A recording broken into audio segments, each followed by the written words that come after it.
Hello, hello, good morning. Flex lang na ako ang ampalaya. So behind me is my ampalaya trellis with all the ampalaya right now. And then even sa side, ang ako ampalaya sa gasa siya. Taghan kayo siya ng suksok. Ano ni siya sa ako ang koral. Nanaka siya sa koral. So na-extend siya sa akong koral. And then, behind me, muna ang mga bunga niya. So, ingan siya kadak-a. Muna ang akong kamot. So, wala pa na ako na siya kwa kay di pa kasi ingon dako. And, so, kana, muna siya. Daghan siya bungang mga ampalaya. Di pa na ako na siya kwaon.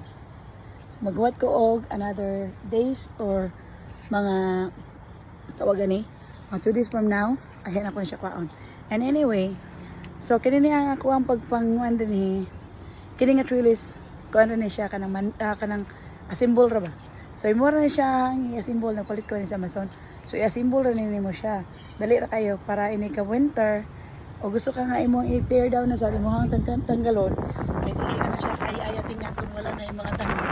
So imo ra tanggalon and ibalik ra pud i-asimbol nimo na po the next year.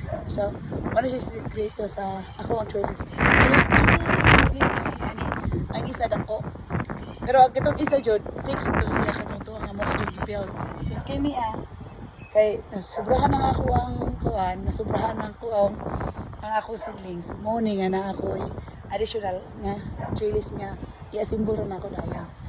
And then para next year og magkuan sa ko nanam na pag daghan ana ko ingan ana ko dali ra ka siya i-assemble ning nga trellis. And yeah. So, mo na nga ako ang kaning ang kalipay na ako nga mananom. So, mo nang ginara kay ko mananom. So, pangkuan ra gyud siya guys, lingaw-lingaw. Thank you for watching.